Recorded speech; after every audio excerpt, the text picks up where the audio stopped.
ఒక్కసారి ఆలోచించండి, మీ లైఫ్లో జరిగిన ప్రాబ్లమ్స్ కంటే జరగకముందే భయపడ్డ విషయాలే ఎక్కువ. అదే ఓవర్ థింకింగ్. రాత్రి స్లీప్ రావడం లేదు, చిన్న మాటకే టెన్షన్, ఎవరైనా రిప్లై లేట్గా ఇస్తే ఫైర్. ఇలా తన మైండ్లో వేల స్టోరీస్ క్రియేట్ చేసుకుంటూ రోజు రోజుకి తన హ్యాపీనెస్ని కోల్పోతున్న ఒక అమ్మాయి. ఇదే కథ. ఆ అమ్మాయి పేరు అనన్య. ఈ కథలో మీరు చూడబోయేది ఎమోషన్ కాదు, మనలో చాలామంది ఫేస్ చేస్తున్న అస్సలు నిజం ఇదే. ఒక చిన్న మిస్టేక్ ఎలా ఆమె జీవితాన్ని మార్చేసింది, ఎందుకు ఆమె ప్రతిరోజు ఏడ్చేది, మరి చివరికి ఓవర్ థింకింగ్ని ఎలా కంట్రోల్ చేసింది. ఈ స్టోరీని చివరి వరకు చూస్తే మీరు కూడా మీలోని కొన్ని సమస్యలను ఎలా కంట్రోల్ చేసుకోవాలో తెలుసుకుంటారు. ఈ స్టోరీ నాకు దగ్గరగానే ఉంది. నిజంగా నేను కూడా ఇలా ఓవర్ థింకింగ్ చేస్తూ ఉంటాను. నేను ఎంత వద్దు, ఎంత ఆలోచించవద్దు అనుకున్నా కూడా అవే మైండ్లో తిరుగుతూ ఉంటాయి. దాని గురించి ఆలోచిస్తూ ఉంటాను. ఒక విషయం గురించి నేను పదే పదే దానికి ఏమంటారు, సమస్యకి పరిష్కారం దొరికిందాక ఇది ఇలా చేస్తే బాగుంటుందా, అలా చేస్తే బాగుంటుందా, ఎలా చేస్తే బాగుంటుంది అని చెప్పేసి నా మైండ్లో అదే తిరుగుతూనే ఉంటుంది.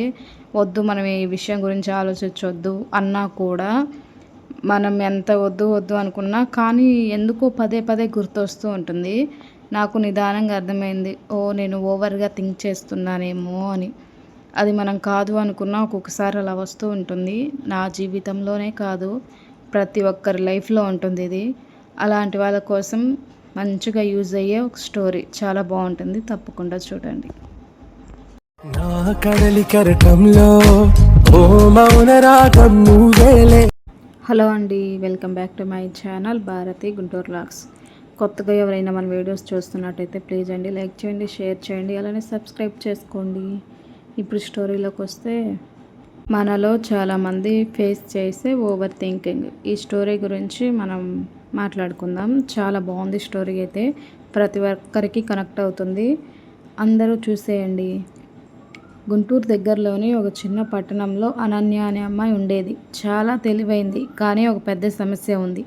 ఆమె చాలా ఎక్కువగా ఆలోచించేది. ఎవరైనా ఒక మాట మాట్లాడితే అది నన్నే ఉద్దేశించి అన్నారా, నేనే తప్పు చేశానా, వాళ్ళు నన్ను ఇష్టపడట్లేదా అని గంటల కొద్దీ ఆలోచించేది. రాత్రి అందరూ నిద్రపోతే ఆమె మాత్రం పైకప్పు చూస్తూ ఉండేది. నా ఫ్యూచర్ ఏమవుతుంది, నేను లైఫ్లో సక్సెస్ అవనా, ఇంతేనా, నేను అందరికంటే వెనకబడతానా అని వేల ప్రశ్నలు. ఆమె ఫోన్ సైలెంట్లో ఉంటుంది, కానీ ఆమె బ్రెయిన్ మాత్రం నెవర్ సైలెంట్. చిన్న తప్పు పెద్ద భయం. ఒకరోజు కాలేజీలో ప్రజెంటేషన్ ఉంది. అనన్య స్టేజ్ మీదకు వెళ్ళింది. మాట్లాడుతుండగా ఒక చిన్న ఇంగ్లీష్ ప్రజెంటేషన్ మిస్టేక్ అయింది. అందరూ సాధారణంగా ఎవరూ పట్టించుకోలేదు, కానీ అనన్యకి మాత్రం అందరూ నన్ను చూసి నవ్వుకుంటున్నారు, నేను యూజ్లెస్, ఇంకెప్పుడు స్టేజ్ మీదకి వెళ్ళి మాట్లాడకూడదు అని అనిపించింది. ఆ ఒక్క చిన్న మిస్టేక్ని ఆమె 100 సార్లు గుర్తు చేసుకుంది. ఆ రాత్రి మిర్రర్ ముందు నిలబడి తనని తానే చూసుకుంటూ, ఎందుకు ఇలా చేస్తున్నాను నేను అని ఏడ్చింది. కానీ అనన్యకి తెలియదు, ఆ ఒక్క ఆలోచనే ఆమె జీవితాన్ని పూర్తిగా మార్చేయబోతుంది అని. ఆ రోజు ఆమె చేసిన చిన్న మిస్టేక్ తర్వాత ప్రతి రాత్రి ఆమెను ఏడ్పించింది. ఓవర్ థింకింగ్ మొదలైన రోజు. ఆమె చిన్నప్పుడు చాలా హ్యాపీగా ఉండేది. పాపాయిగా ఉన్నప్పుడు ఏదైనా జరిగితే వెంటనే మర్చిపోయేది. కానీ ఒకరోజు స్కూల్లో టీచర్ అందరి ముందు చెప్పింది, అనన్య, నువ్వు కాన్సన్ట్రేట్ చేయడం లేదు. అది సాధారణ మాటే, కానీ చిన్న మనసులో అది గాయమైంది. ఆ రోజు నుంచి ఆమె ప్రతి పని పర్ఫెక్ట్గా చేయాలని ప్రయత్నించేది. పర్ఫెక్ట్ కాకపోతే తనను తానే బ్లేమ్ చేసుకునేది. కానీ ఈ స్టోరీ ఇక్కడితో అయిపోలేదు. ఇప్పుడే అసలు ట్విస్ట్ మొదలైంది. Social media trap. Instagram open చేస్తే ఎవరైనా న్యూ బైక్, ఎవరైనా జాబ్ సక్సెస్, ఎవరైనా రిలేషన్షిప్ రీల్స్. అనన్య తన లైఫ్ని వాళ్ళతో కంపేర్ చేసేది. అందరూ హ్యాపీ, నేను మాత్రమే కాదు అని భావించేది. ఒకరోజు ఆమె ఫోన్ ఆఫ్ చేసి బెడ్ మీద పడుకుంది. ఆమె మనసులో ఒక ప్రశ్న, నేను ఎందుకు ఇలా ఓవర్ థింకింగ్ చేస్తున్నాను అని అమ్మ చెప్పిన మాట ఆమె అమ్మ గమనించింది. ఏమైందమ్మా అనన్య? ఏమీ లేదు. అమ్మ నవ్వింది. మనసు బాగోలేకపోతే ఏమీ లేదు అని చెప్పేవాళ్ళే ఎక్కువ బాధలో ఉంటారు. అనన్య కళ్ళల్లో నీళ్లు వచ్చాయి. ఆ రాత్రి మొదటిసారి ఆమె తన బాధ మొత్తం అమ్మతో షేర్ చేసింది. అమ్మ, నా బ్రెయిన్ ఆగడం లేదు. అమ్మని నెమ్మదిగా చెప్పింది. ఆలోచించడం తప్పు కాదమ్మా, కానీ అదే ఆలోచన మన జీవితం తినేస్తే అది చాలా ప్రమాదం అని అమ్మ చెప్పింది.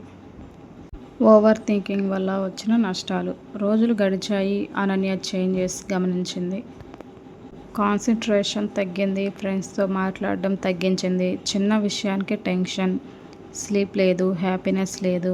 ఒకరోజు ఆమె బెస్ట్ ఫ్రెండ్ దీపిక అని అడిగింది, నీకు తెలుసా, నువ్వు ఇప్పుడు ప్రజెంట్లో జీవించడం మానేశావు.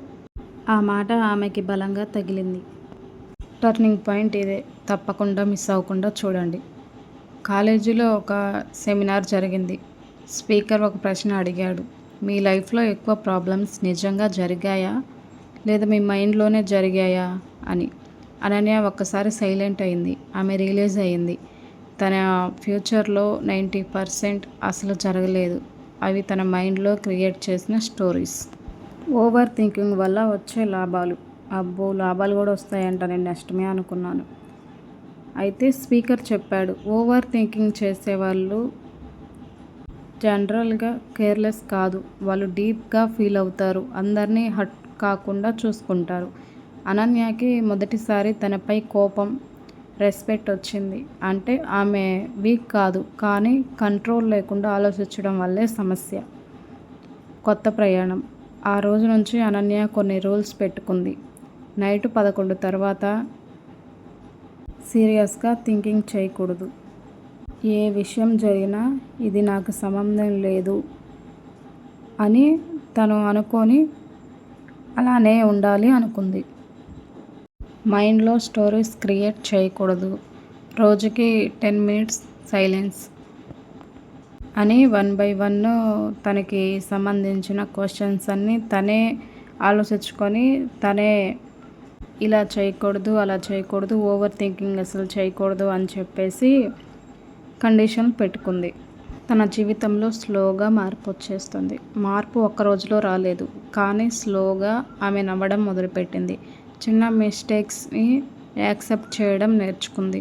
ఒకరోజు మిర్రర్ ముందు నిలబడి తనని తానే చూసుకొని నవ్వింది. పర్ఫెక్ట్ కాకపోయినా నేను ఓవర్ థింకింగ్ చేయకూడదు, పర్ఫెక్ట్గా ఉండడం నేర్చుకోవాలి అనుకుంది. కొన్ని రోజుల తరువాత ఆమె జూనియర్ ఒక అమ్మాయి వచ్చి చెప్పింది, అక్క, నేను చాలా ఓవర్ థింకింగ్ చేస్తున్నాను అని. అనన్య నవ్వింది. మన బ్రెయిన్ ఎనిమీ కాదు, కానీ దానికి డ్రైవర్ మనమే కావాలి. ఓవర్ థింకింగ్ కొన్నిసార్లు మనల్ని కేర్ఫుల్గా చేస్తుంది, కానీ ఎక్కువైనా మన ప్రజెంట్ హ్యాపీనెస్ని దొంగలిస్తుంది. జీవితం ఆన్సర్ కనుగొనడానికే కాదు, కొన్ని మూమెంట్స్ ఫీల్ అవ్వడానికి. కొన్ని ప్రశ్నలకు వెంటనే ఆన్సర్ రావాల్సిన అవసరం లేదు. కొన్ని రోజులకు మనసు కూడా రీసెట్ కావాలి. ప్రతి ఆలోచన మన భవిష్యత్తుని పర్ఫెక్ట్ చేయాలని ప్రయత్నిస్తుంది, కానీ అదే మన ఈరోజు ఆనందాన్ని డిస్ట్రాయ్ చేస్తుంది. కాబట్టి ఆలోచించు, కానీ జీవించడం మర్చిపోవద్దు. విన్నారు కదా, చూశారు కదా, మన స్టోరీ ఎలా అనిపించిందో ఖచ్చితంగా కామెంట్ చేయడం మర్చిపోవద్దు. ఏం పిచ్చిదానిలాగా ముడిపెట్టి వీడియోలో కనిపిస్తున్నాను అనుకుంటున్నారేమో, ఎండాకాలం కదా, ఇంకా అలానే ఉంటుంది. చెప్పడం మర్చిపోయాను, ఈ ఆట మీరు గుర్తుపట్టారా? సమ్మర్లో పిల్లలతో హాయిగా హాలిడేస్ ఇలా గడిపేస్తున్నాం అన్నమాట. ఇంతవరకు వీడియో చూస్తున్న ప్రతి ఒక్కరికి థ్యాంక్ యూ సో మచ్ అండి. ప్రతి ఒక్కళ్ళు సపోర్ట్ చేసిన వాళ్ళందరికీ థ్యాంక్ యూ. ఇంకా స్టోరీ అయితే ఇది. మీకు ఏదైనా డౌట్స్ ఉంటే కామెంట్స్లో చెప్పండి. ఓకేనా? ఉంటాను. Bye bye.